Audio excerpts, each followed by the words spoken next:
नमस्कार। आज के मुख्य समाचार। राष्ट्रपति रामनाथ कोविंद ने भारतीय लेखा परीक्षा व लेखा सेवा के प्रशिक्षु अधिकारियों से ईमानदारी और कर्तव्य निष्ठा से कार्य करने का किया आह्वान। युवा अधिकारियों को किया संबोधित। राष्ट्रपति ने परिवार सहित की ऐतिहासिक रिज मैदान की सैर, जाखू मंदिर में की पूजा अर्चना।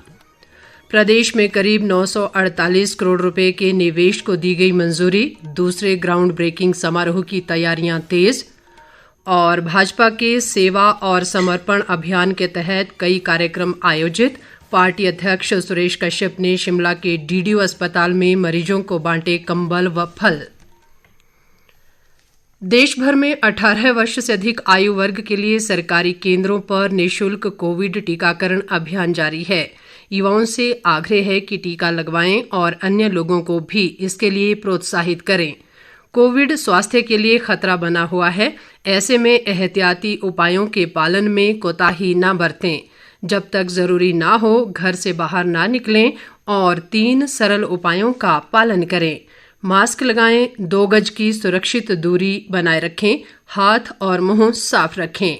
कोविड संबंधी जानकारी और मार्गदर्शन के लिए राष्ट्रीय हेल्पलाइन नंबर 011-2397-8046 और 1075 पर संपर्क करें। अब समाचार विस्तार से। राष्ट्रपति रामनाथ कोविंद ने आज शिमला स्थित भारतीय लेखा परीक्षा और लेखा सेवा अकादमी में 2018 और 2019 के प्रशिक्षु अधिकारियों को संबोधित किया। दोनों बैच के प्रशिक्षु अधिकारियों का प्रशिक्षण पूरा होने पर यह समारोह आयोजित किया गया। राष्ट्रपति ने इस दौरान युवा अधिकारियों से ईमानदारी व कर्तव्य निष्ठा से काम करने का आह्वान किया। अधिक ब्यौरा हमारे राज्य संवाददाता संजीव सुंद्रियाल से।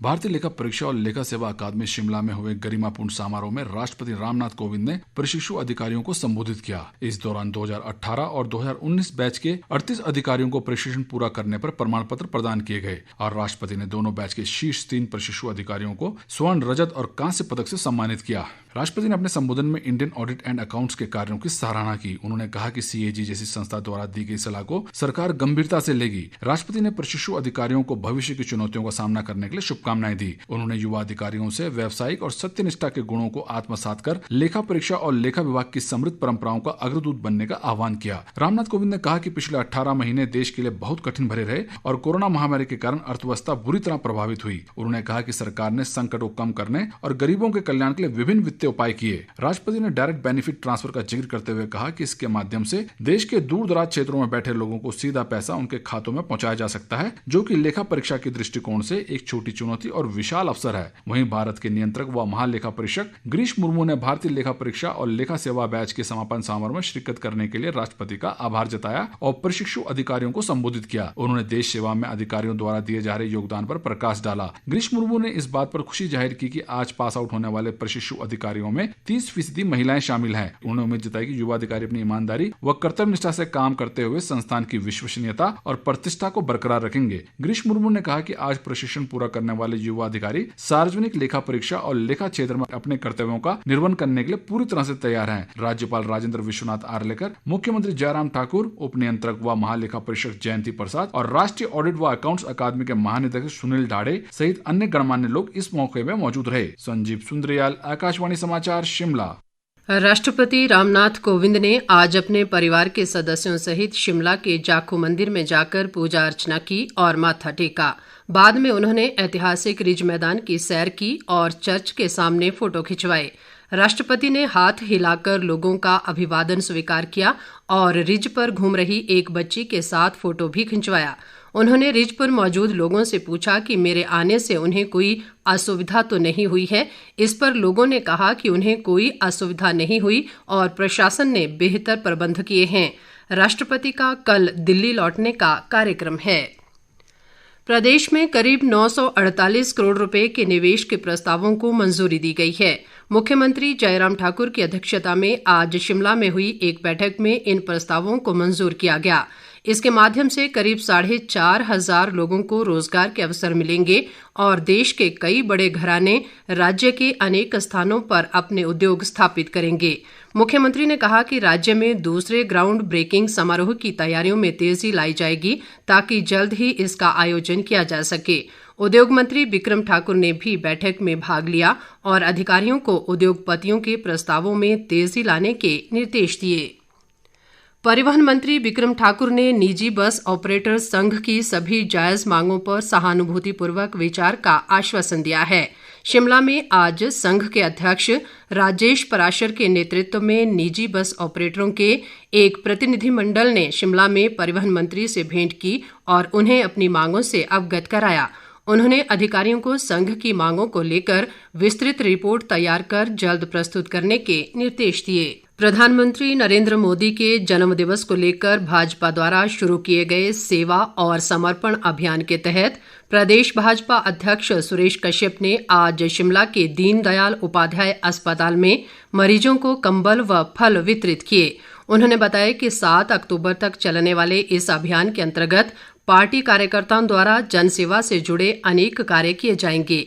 सुरेश कश्यप ने कहा कि जनसेवा से बढ़कर दुनिया में कोई काम नहीं है और प्रधानमंत्री नरेंद्र मोदी का पूरा जीवन ही जनसेवा को समर्पित रहा है।